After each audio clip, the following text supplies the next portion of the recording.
Our next guest is Christos Pieros. He's a senior researcher at the Labor Institute of the General Workers' Confederation of Greece. Welcome. Thank you. Well, I'm going to talk about labor in a new age of uncertainty. I've borrowed the title of a presentation from the work of John Kenneth Galbraith, who was talking, The Age of Uncertainty, who was talking about a paradigm change taking place in the late 70s and early 80s and the rise of neoliberalism. It seems that we're experiencing some sort of paradigm change. Not so sure. I don't know. The main difference between then and now is that then there was a clear plan. We totally expected what's about to come. Well, this is not the case right now. So where does labor fit in this new environment? Labor is perceived as a fictitious commodity, which means that it is treated as a commodity even though it has not been produced. And every indication points out the fact that it still is going to be perceived as such. Meanwhile, we have economic and political uncertainty, and uncertainty is going to be a key concept in my presentation.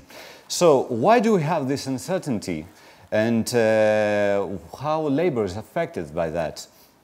So in order to see things as clear as possible, let's follow this continuous process that has taken us to this point and which will define the possible outcomes.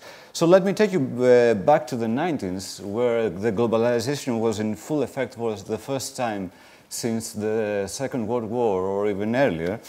And there was a huge transformation where we had a reallocation of manufacturing from Western economies to the Far East.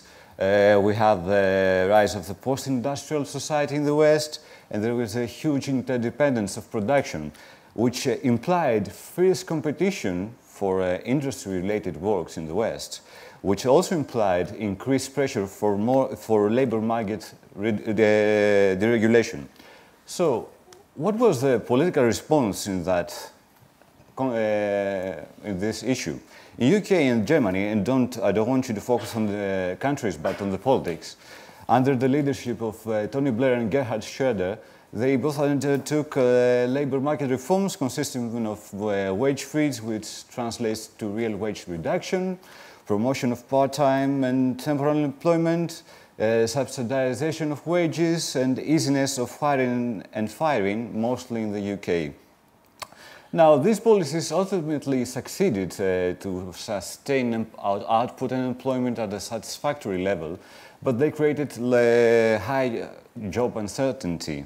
And equally important is the fact that these policies, even though they are like right-wing labor market policies, they were implemented by supposedly progressive or pro-labor parties. So we had the crisis of 2008. Where do we stand right now? In terms of economy, we have the reduction in wages led to increased income and wealth inequality, especially prevalent in the Anglo-Saxon countries. We have higher job uncertainty, as already mentioned. And the reduction in wages was substituted by increasing credit, so we also have indebtedness right now. In politics, in terms of politics, the fact that the labor market deregulation was implemented by progressive parties, and the fact that they didn't even care about income distribution until 2008 narrowed down the difference of the difference between progressive parties and conservative parties were actually related to post-materialism. So what happened actually is that the progressive parties abandoned their core narrative, and this clearly explains their failure to win elections right now. Also, there was a failure to establish the way of doing things before, as they were before 2007. So there was a failure of the political system to replicate itself.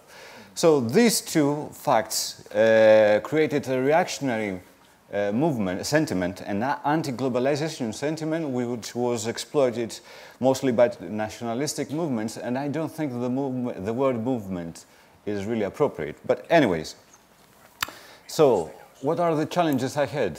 We have, as I said, political uncertainty. These neoconservative guys, they are talking about protectionism. Do they really mean? Are they really going for it, or is it empty talks? And what's in it for labor? How is it going to be affected?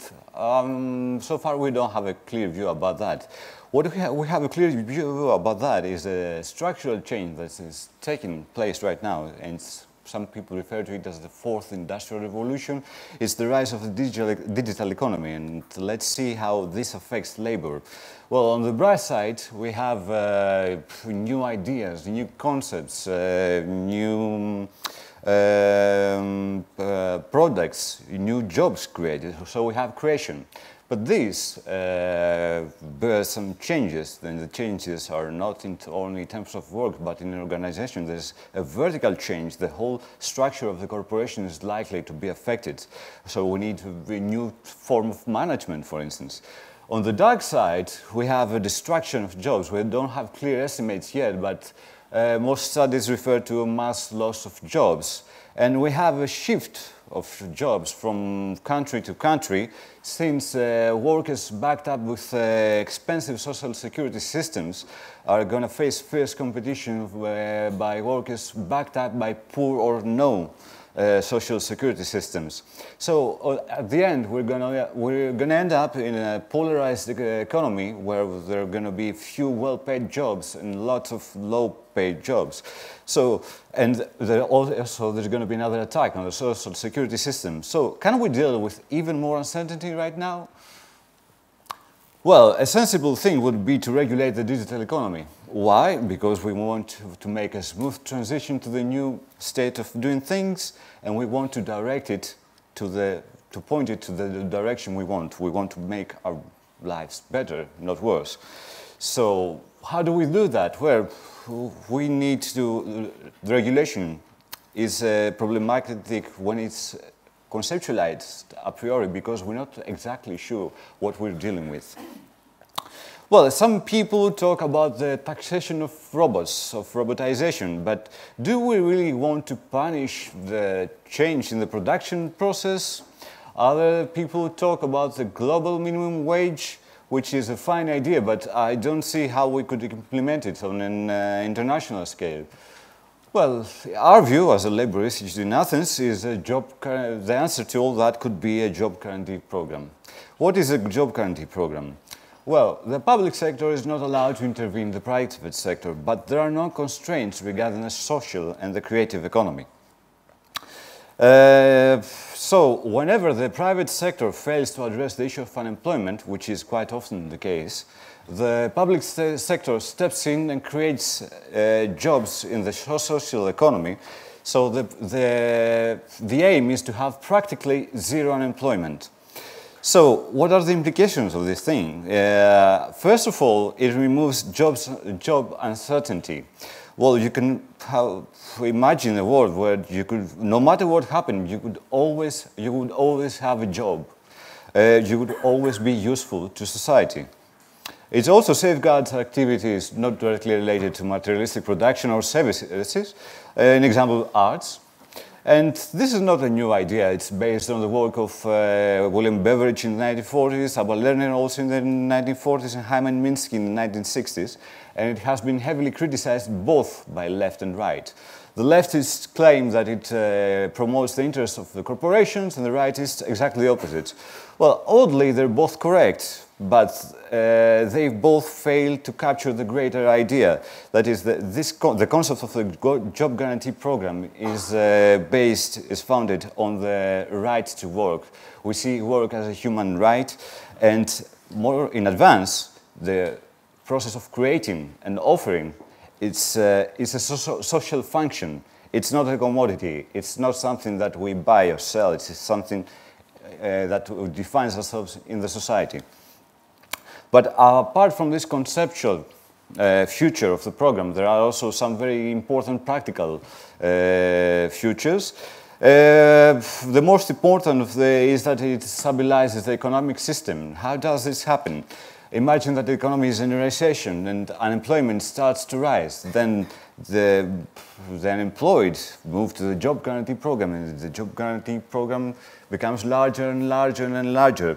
And the larger and in this way employment is sustained, and so the crisis is moving out, and the economy is set again in motion.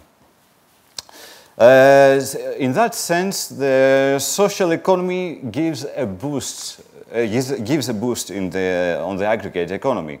Now, in the Labour Institute, we have 2 studies on the impact of a large-scale job guarantee program. When I say large-scale, I mean of let's say 500,000 people in Greece, and we used 2 different methodologies, yet we reached exactly the same results, that we would have a very strong effect on economy and, of course, in unemployment.